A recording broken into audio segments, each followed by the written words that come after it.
Hello, friends. I'm Cassandra Harris Towner, and today I'm missing my dear friend and co host, Diana Bernard. As licensed mental health counselors, we like to unpack the quiet, complex griefs that don't come with a funeral because you can't heal what you don't acknowledge. So, welcome to the Living Loss Podcast. We're so glad you're joining our conversation as we name these losses and create a meaningful path forward. Please subscribe and share this episode. It helps us grow this community and reach others who need to know that their grief is valid. Let's dive in. Today, because it's a little bit different, I'd like to introduce our guest early so that she can help me lay some of the groundwork and have a little bit of discussion surrounding what it is that we're doing. It's my pleasure to introduce Briana Rogers. Briana is a licensed professional counselor and licensed mental health counselor with a private practice called Naturally You Counseling and Wellness. She serves clients across Connecticut and New York. She also specializes in eating disorders and body image and has dedicated her work to helping individuals heal their relationship with food, their bodies, and themselves.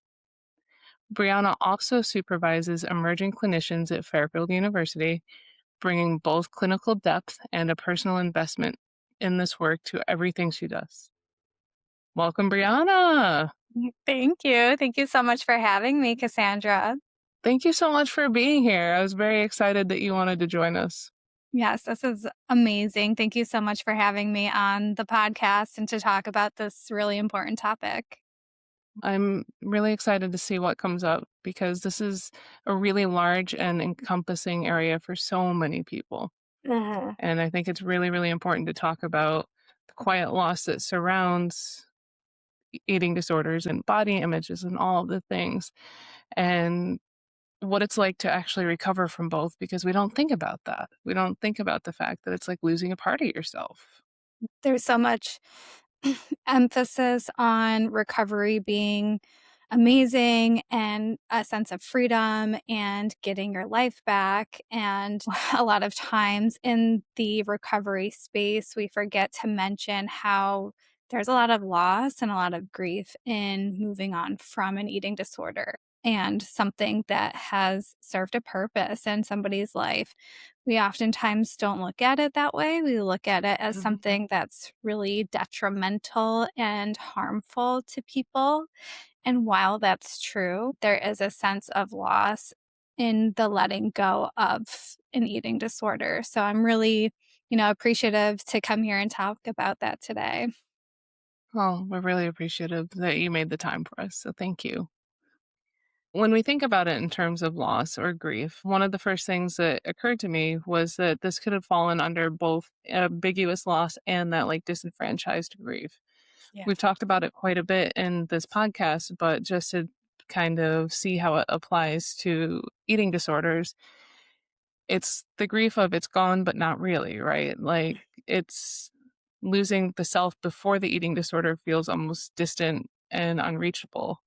Mhm. Or in recovery, the eating disorder is gone, but still whispers and still stays with you. Yeah. So I'm just wondering, like, when in terms of ambiguous loss, how do you think that applies to eating disorders? That is something that is really difficult in somebody's recovery journey is when they're entering recovery, they will go back and forth between their new identity of themselves and developing themselves without the eating disorder, and then fear the letting go of it and dip a toe back in Mm-hmm. because they're afraid of fully letting go. So the ambiguity of recovery is very real because somebody could go through a day of going back and forth and back and forth, and 1 minute choosing themselves and their new life without it, and then the next hour fearing what's going to happen if they move forward and going back to maybe some of the behaviors that were part of their disorder. So the ambiguity there is very real, and it's very uncommon to see somebody in recovery who doesn't experience that. Um, And I think it gets lost, like I was mentioning earlier, in the process of recovery, noticing and acknowledging the back and forth that will happen Mhm. inevitably because it is such a transition that the person is going through. And I can imagine that along with grief and this ambiguous way, there's also a lot of shame that we don't think Mm. about. Yeah, Because if we're absolutely. having these moments where we dip our toe back in and then we have a little bit of shame about that or a lot of shame about that, that can cause that sort of spiral that gets you right back to where you started. Yes, yes, you're absolutely right. Shame is something that comes up so often in this work.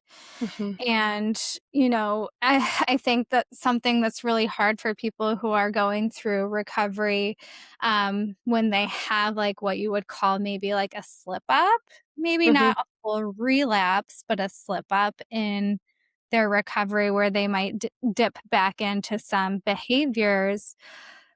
There can be so much, like, embarrassment or questioning of themselves or fear of acknowledging or I guess admitting isn't the best word, but admitting that they did actually, go back into some behavior that isn't helpful for their recovery.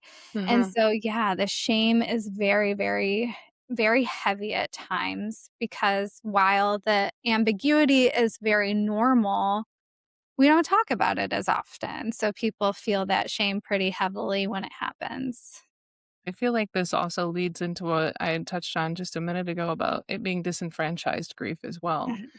Because this sort of grief does not get socially recognized or validated, like you just said.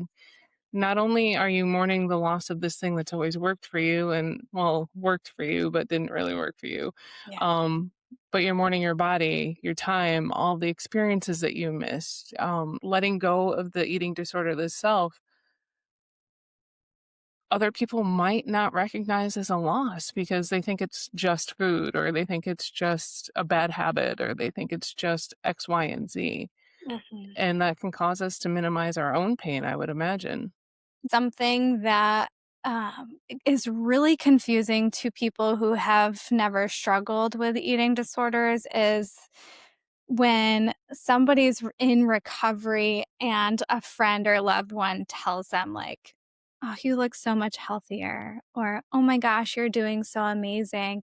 That can be like a knife in the heart to somebody in recovery because they're like, "Oh my gosh, so this means that I don't have this thing anymore." Mhm. And so trying to explain that to someone who's never been through it is just like trying to explain something, magic to someone. It's just very difficult because there's this very, very deep rooted purpose that the eating disorder had. And the grief that's there and letting it go and that being acknowledged can be really hard for people um, to sit with and to accept. It's just making me think of people who are well-meaning, but Mm, don't quite understand the severity of what it is that they're saying or how much actual weight it can carry. yeah. I've lived with a form of disordered eating most of my life. Well, I still live with it. And it's really interesting to me because my form is more on like the compulsive overeating side. And I've worked a program for years and years and years around this and trying to break some of these cycles and trying to break some of these habits. And the the response I get from others, especially like when I'm at the gym, "Oh, you look so good. Mm, Oh, you look so different. Oh, you had such a change." Like all these things that they mean to be so positive, but makes me very hyper aware of mhm. how I used to present to the world. And so there's a misunderstanding of, yes, you're being kind, but at the same point in time, not understanding what someone else's experience is like. I love that you brought that point up, and thank you so much for sharing part of your experience. That is so true. People think that they're being positive or complimentary or sharing something good, and the messaging is actually the opposite. Mhm. And this is part of the work too when I work with clients' families, their spouses, friends, whoever wants to be part of their support system. This is something that we talk about pretty often because comments about bodies, comments about habits, behaviors. Oh, I noticed, you in your case, right? Like, oh, you are like choosing such healthier options and, things like that.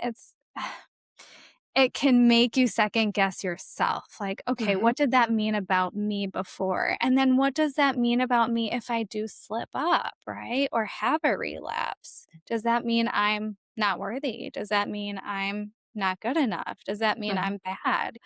So there's so much. th- Eating disorders are very layered. And so the grief around them in multiple ways, whether it's Mhm. during the actual period of time that somebody is suffering with one or during their recovery process. It's very complex and so many different factors play into it. Absolutely. Absolutely, because it's a coping mechanism, like Mhm. letting go of the food as an emotional regulator, something that suppresses or heightens or soothes the emotions.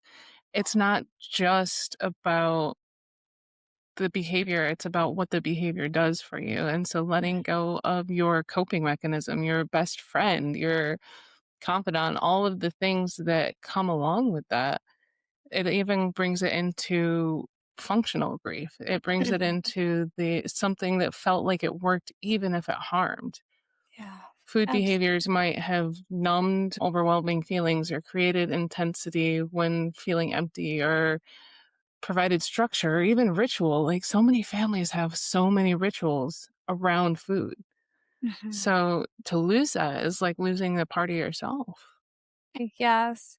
The way that eating disorders serve a purpose is so undermined, honestly, and that's what I was referring to earlier in the podcast was we look at it as this very harmful thing and like, why wouldn't you want to get rid of it? If you just do X, Y, and Z, you could move on and then you can be better and you can live your life.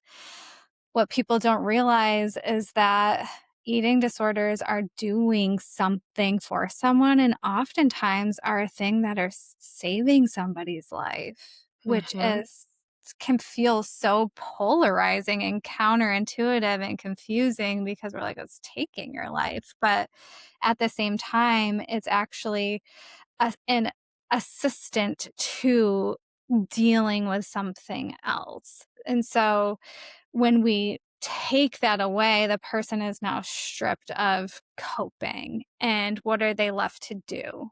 Right? Like, how Hmm. do they handle their emotions? How do they deal with what else is going on? And so that is a big part of understanding eating disorders and that grief part, which is like, if I don't have this thing, what do I have then? So it plays definitely into even identity and things of Mhm. that nature, Yeah. because if you're losing that, you're losing a part of yourself. Absolutely. And to kind of roll off of the identity piece, thinking, along the lines of more restrictive eating disorders, Mhm. a lot of times people will feel really proud of themselves to be able to do this thing that other people have a hard time doing, Mhm. And while it can very much not be healthy and it can be very detrimental, it gives people something to be proud of, to feel special about, to be the one who can do this thing that other people can't. And so if we take that away from them, then they really just don't know who they are and what makes them important or special or unique. And that's part of the work of, therapy and helping somebody develop their identity. But the it takes a long time, and it could even be past when someone has eliminated disordered behaviors and really gone into, like, maintenance in their recovery, um, to where they're still grieving the loss of that identity and maybe even the body that they had too, that went Mm. with the eating disorder. And then I'm thinking about body image, I'm thinking about the body changes, right? So before even entering into any sort of recovery, before entering into any sort of therapy, before going into any kind of rehab, I can only imagine that the anticipatory grief about moving into these unknown body states has to be absolutely overwhelming. It's it's grieving before even letting go. It's when you're in like that contemplation stage where you're afraid of weight changes or emotional exposure or not having those coping mechanisms that you've Mhm. had the entire time, mourning that perceived safety of the disorder. Even as people who have the compulsive eating side of it, it's safety. There's safety in having that weight. If there's something that has impacted your life in a traumatic way, and no matter what that could be, if you have a physical barrier, then the likelihood, whether it's rational or irrational, the thought process could possibly be the likelihood of that happening again is less if I keep this physical barrier between myself Yeah. and others. So the anticipatory grief of releasing that has to be astounding. Yeah, absolutely. And I love that you mentioned like whether rational or irrational because this this kind of thing can happen to anybody. And I often say, I don't care how smart you are, how much intellect you have, eating disorders can happen for anyone, regardless of how logical or rational they are, because our body will actually and our brain will function in ways to keep us safe. And Hmm. if it thinks that it's going to keep us safe by either carrying more weight on it or being extremely frail, it's going to do that. It's going to help try to keep us safe however it can. And so, even though people can be like, I know this isn't good for me, I know that this is harming me, I know that this isn't benefiting me, it's really hard to stop the behaviors behind it because the brain is saying, you need to do this to be safe. And so we have to teach people how to be safe within themselves and trust themselves again. But you're absolutely right about the anticipatory grief because that can often be one of the things that has people pausing before actually committing to change and Hmm. moving forward with like action steps to shifting out of the eating disorder. There has to be a lot of processing and, like I said, building trust within ourselves to be able to handle what's next when we don't have that body or the disorder anymore. I'm also wondering how much trust must they have in the person that's supporting them in this as well? Mm, Because I would imagine a lot of the results from eating disorders is not only not trusting yourself, but also not trusting others to be safe yeah. and being able to share with them. You're so right. That's why it takes such a specialized individual to sit with folks in this space and Mhm. be a very, very honest, open, trustworthy person to sit with somebody in this transition. And as well, like I said, there has to be supportive work in the family or with friends or whoever is part of the support system because we're really taking incremental steps to rebuilding that trust. And yes, rupture and repair is very real, but that can take a long time too if there's a rupture in the Mhm. process. So, and that's okay if that happens, but it kind of delays the rest of the process and it just creates more of that like confirmation bias within the individual like, oh, I knew they wouldn't be able to handle this, I knew they wouldn't be able to be there for me, or I knew they wouldn't understand, right, if you get it wrong. So yeah, it is that whether it's the therapeutic relationship and alliance or the relationship between the person struggling and their support system, it all matters so much. It's not only with the therapist, it's not only with the family, it could be friends, it could be other loved ones, it could be any sort of thing that surrounds this person. But I'm just thinking about the different family patterns and things like that that are disruptive. Mm, Especially, I know we talked a little bit earlier about identity surrounding this, but I kind of want to look at it a little bit more because it does disrupt family patterns. It does disrupt relationships, especially when your relationship with food changes. If they're expecting X, Y, and Z from you, and you do A, B, and C, that can be really disruptive and confusing to a lot of people. I can remember a time where personally, I've been off of, like, refined sugar for 5 years because that's part of, my trigger. It's part of things that cause me to binge. mm, So, it's just something that I've done, and I went to a family gathering with, my husband's grandmother, and she wanted me to eat this pie with them, and I had to make up some excuse not to. But it was a little bit challenging and navigating in that moment, that sort of disruption, because I had to kind of deviate from what the norm is. The norm would be go and get a cup of coffee, sit down, eat, enjoy, chat, and do all the things. And I was still able to partake in that, but not in the same manner that I would have prior. So maybe there was a slightly different result.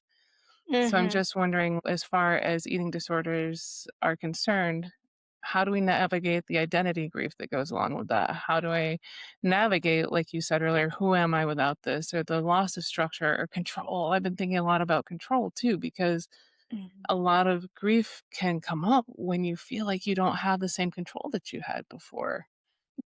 Yeah, you just brought up two kind of separate things there, and we'll talk about control first. But I wanted to hop back to like the identity piece because there's grief for our loved ones, right? Our loved ones can go through a grieving process while Mhm.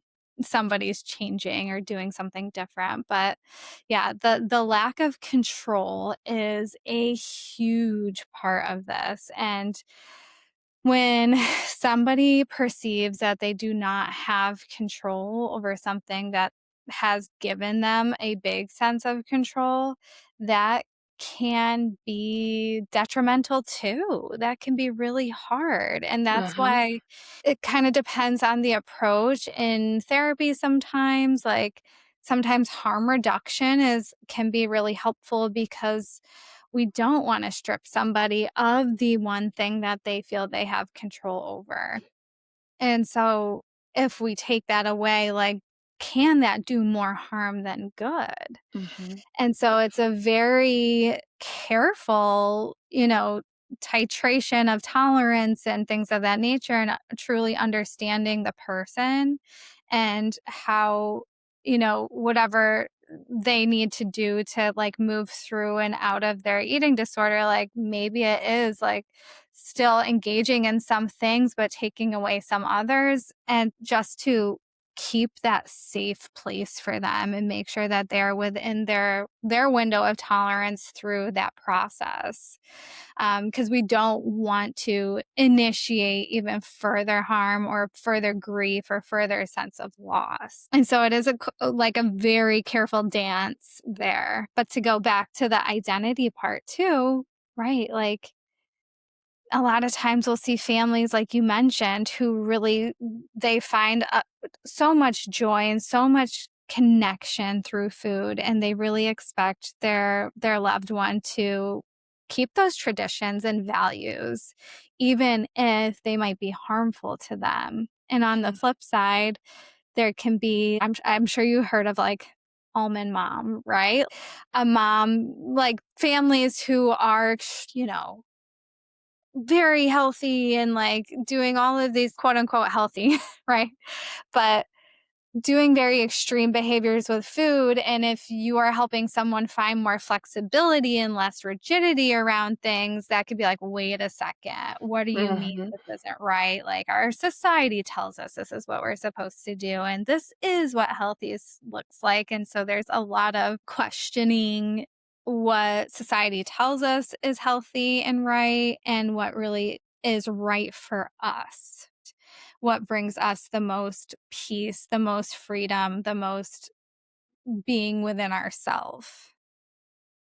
And I can imagine it's gotta be very personalized to each person because something that works for me wouldn't work for you, and something that works for you wouldn't work for me necessarily. I know that Mhm. there's gotta be, like, a specific pattern when you're approaching all of these things, but like I said, not every remedy suits every person. Mhm. So, it's gotta be tricky trying to learn how to navigate this and then throwing in all the extra feelings that you haven't felt before. They might not have felt grief before, they might not have truly felt anger before, or sadness before, or joy before, just because there was this one thing that they could control that keeps them safe from all of that. Yeah. Yeah. The controlling and the numbness together can really keep somebody within a small window of emotion. And a lot of times people will say as they are on their recovery journey, I feel worse than I did before. Like I want to go back to my disorder because that felt better. And we have to really explore that because we're like, did that feel better? Or are you just actually experiencing emotion now? Because you didn't before. Like, Mhm. before you were just neutral as neutral could be. There was no happy, there was no sad, it was just numb going on. And so now that you're breaking out of that coping mechanism, right?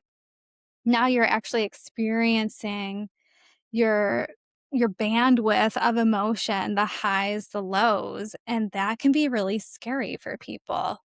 When they've gone so long without experiencing that, they can feel like, "What is going on with me? This is not better," but Yeah. it's actually them just getting to know themselves and learning how to cope in ways that are more beneficial for them. And I can imagine this kind of leads into what is known as the recovery paradox, like the idea of not only addressing overlooked grief when but making sure that the treatment doesn't only focus on the positive outcomes of like getting your life back. It can be like that push and pull of I want to get better, but I don't want to lose this. Mhm. Mhm. And all Yes. of that can kind of feed into that grief and shame cycle that um we were talking about way back in the beginning. And even kind of the nostalgia for the pain because, like you said, they felt better before. Yes, yes. And something that you know, you said the push and pull and the like, I want to get better, but I also want to keep part of this. Something that comes up a lot as people are moving through the recovery, perhaps they have either weight restored or they've gotten to maybe more of a baseline and where their body is kind of functioning optimally. And they're, oh, like, but I have my life back, and we have to, pause there sometimes because we're like, do you or are you still consumed with the thought of food or the Mhm, thought of your eating disorder, or the thought of the way your body used to be, or the thought of, like, how it felt to have that? Because people can be functioning again regularly, right? Like, mhm, functioning, but is your mind free? And so it's like, h how do we know you are in a place of full recovery, or is there still that grief part that keeps going back and having that nostalgia of, you know, the way things used to be, or being able to cope in that way, or, you know, if I maybe I could go back for a little while because that felt like, quote unquote, "felt better," because maybe right now I'm having a really hard moment and I don't know how to deal with it. So I'd rather have deal with I'll go deal with that instead. mhm. And this is something I can speak to from experience. There's grief in the knowledge, though, that once you know better, you kinda have to do better Mm, because, yes, you can go back, but mhm. once you know what you know, you can't unknow it, and it's never gonna feel the same way again. Yeah. Like, going back to the previous behavior is never gonna feel as fulfilling, it's never gonna feel as helpful, it's never gonna feel as, um, not oppressive, what's the word? Like, Yeah, like suppressing. there we Yeah. go, suppressive. Uh-huh. It's never gonna feel the same way because you know better, you've lived life the other way. Yeah. Yeah, and this might sound a little strange, but that is something that's talked about in the process is like, well, hey, like, why don't you just give recovery a try? And if you don't like it, who's stopping you from going back, you know? Mhm, And you're right, like, that is the thing is going back doesn't have the same effect as it did the first time. Maybe for some people, I won't say that's across the board, but, uh, uh, ultimately, it's like doing something, but right, the knowledge of knowing what recovery can feel like and does feel like, that can be something that people like you said, the shame around that, like, "Well, I should want that, I should stay in that, but, like, I desire going back to this," and then there's shame in that desire, right? There's so many different parts of us in our head when we're trying to decide and trying to take the best course of action for us. mhm. Which is why this also falls under complicated grief. Ugh, Not only is it ambiguous loss, not only is it disenfranchised grief, but this is incredibly complicated grief. The grief loops and tangles or sometimes even gets stuck. mm, mhm. And this is probably why recovery can feel like almost like grief wrapped in courage, Yeah, yeah, because it takes a lot of courage to let go of something that's always served you in the manner that you feel like it has. yes. Yeah. I mean, the honesty that people have to have with themselves throughout the process is so courageous because you're addressing things that you weren't addressing when you had the eating disorder. So once you decide to not lean into the eating disorder anymore and come to know and find out what was under there. Oh, it's so courageous.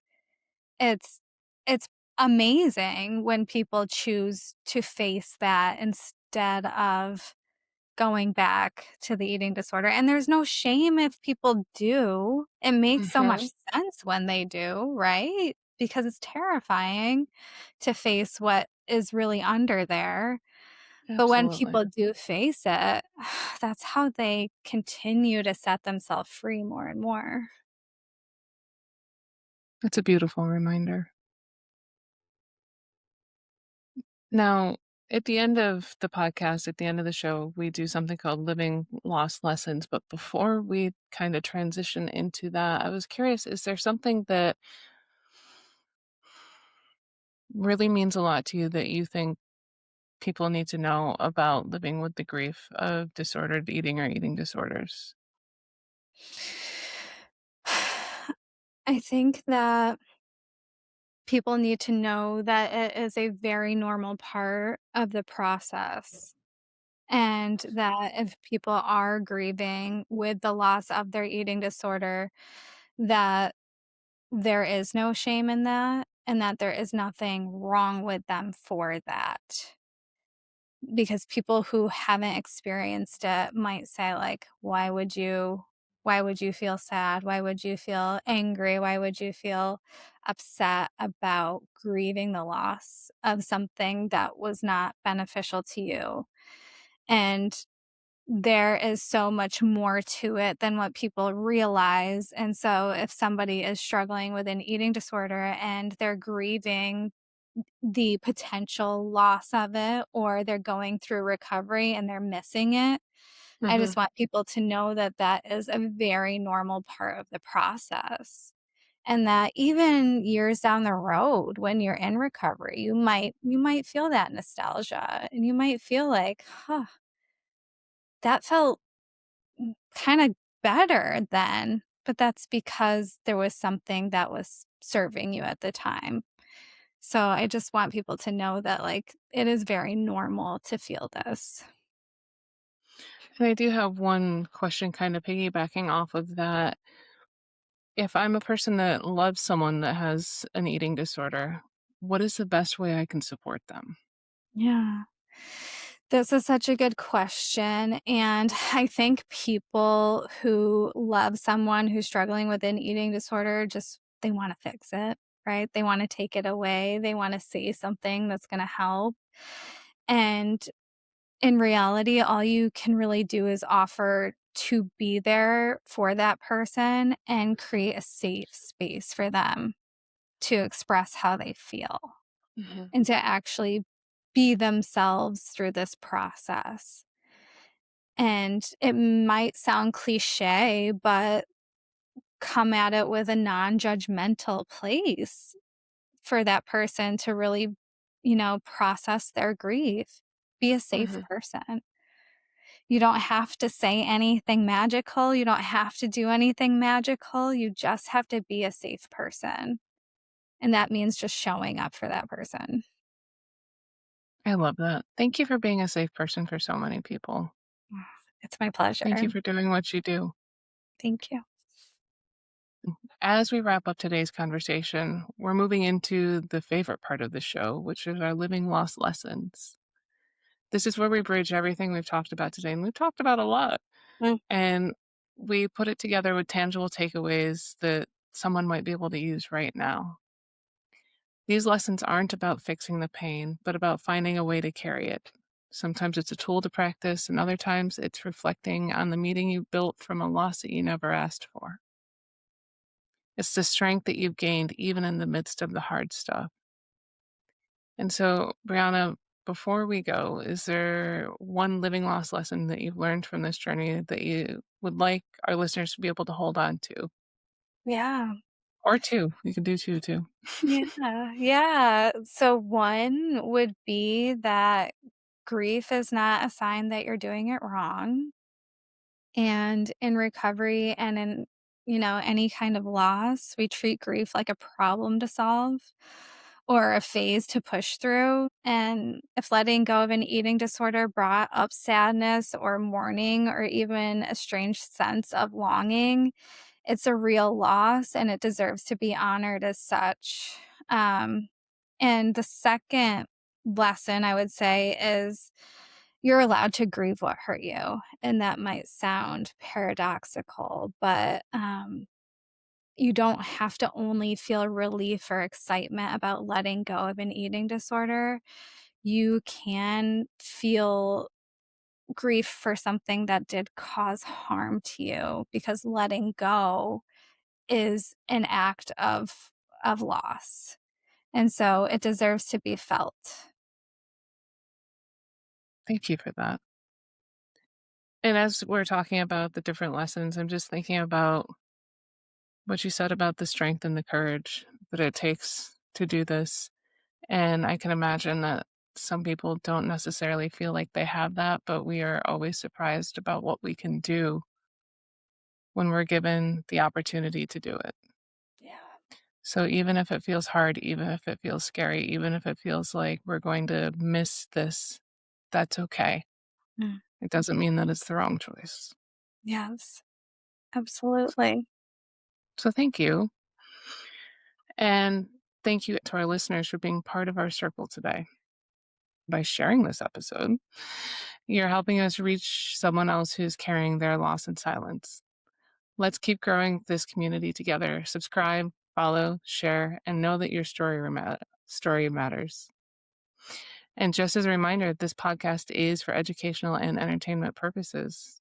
While we all are therapists, this does not replace professional or mental health care because unfortunately we are not your therapists. If you feel like you'd like to speak to someone, please reach out to a professional near you. And Brianna, thank you again so much for being here today. This was Thank you. really fantastic. Thank you, Cassandra. This was wonderful. Thank you for having me. You're amazing.